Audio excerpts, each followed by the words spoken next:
Well, it's very fitting that this event is being held in Philadelphia, a center of education, healthcare, medical research, and innovation, as well as historic significance. And we have in our audience a famous Philadelphian, very familiar to you all, some of you have already met him, whose insights into aging will be extremely valuable as the day goes on. And that is Dr. Benjamin Franklin.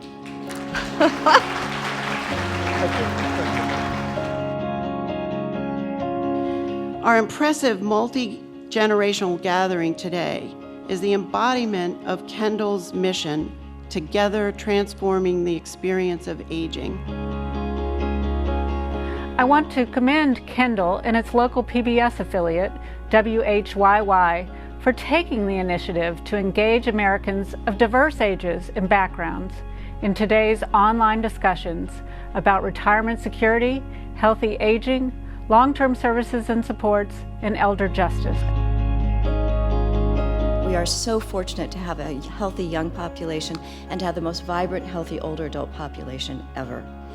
But we have to make sure that we're treating it as an asset, that we're valuing it, and that we're doing the most important thing that we can do with assets in this country, and that's not let them sit dormant, but engage all people of all ages. We absolutely have to reframe how we think about aging and how we talk about aging. We have to highlight the capabilities of older adults, look at their assets, and not have a focus on deficiencies. Physical activity, mental activity, staying engaged, civic involvement, and more on the medical side, optimizing multiple chronic conditions that begin to layer on top of each other. I stepped out for a moment while Ken was talking to see what's happening online and with the tweeting, and I gotta tell you, it's stunning. People are sending tweets and online messages that are just incredible. People of all ages, for example, a 36-year-old listening said, we must stop stereotyping older people as graying and playing. There'll be three, in my opinion, criteria. What is it that people want, and with what things are they satisfied? So consumer satisfaction will be absolutely key. The second is, where is there demonstrable value added? In other words, who among these array of providers can demonstrate that they are improving outcomes, contributing to the sustained well-being of people? And the third is, how can each provider, these and those who will come, demonstrate that they are saving the American healthcare system money financially? So consumer satisfaction, outcomes measurement, and cost savings.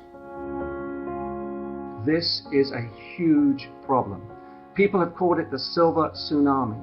And yet on a federal level, we have given lip service to protecting older adults. And I hope that some of you in the White House policy decision making will spend time in the counties, in the grassroots levels, talking to caseworkers from Adult Protective Services, talking to police officers, talking to prosecutors who deal with these cases on a day-to-day basis. But if we use the resources, if we work together in a multidisciplinary fashion and in a multi-generational fashion, we can combat this insidious crime and together pursue elder justice.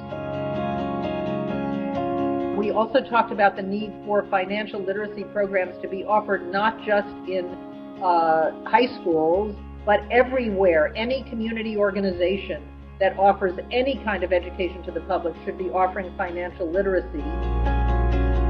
One of the things that we think is really important is to develop innovative, creative ways of talking about financial planning that can really be exciting and accessible to high school students, to college students.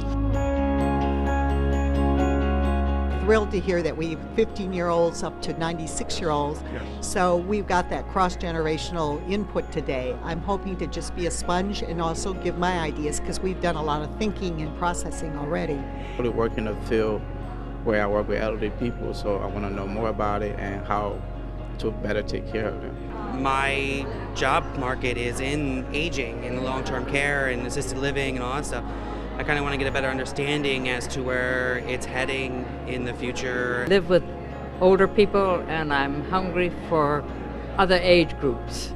So they have energy that we don't have, and it's really a pleasure to talk with younger people. Like we were just speaking about transportation, it relates very much to elder justice and to feeling autonomous as an older person, being in control of your life as much as you can be. So I think it was important for us to bring together different generations. Aging starts when you're born, and we're aging forever. No one thing is going to be the single activity or intervention that we can undertake to keep us healthy. It requires a multiplicity of things. It really hit home because my grandmother, she had an experience where she was not, where her caretaker neglected her. So that really hit home for me. I took away from it that the generations must work together to be able to have a cohesive society that will function well for all of us. Today was such an exciting opportunity to think about the different ways that we can revitalize and reformulate our healthcare system. We are on the cusp right now of an extraordinary demographic shift with 10,000 people turning 65 each and every day. We need to be prepared for that. We're not. Let's call on the President and the White House conference team really to make a strong statement about the assets of older adults and what they can bring to our society. I think we will see and should call for a radical redesign of our long-term system for care and services.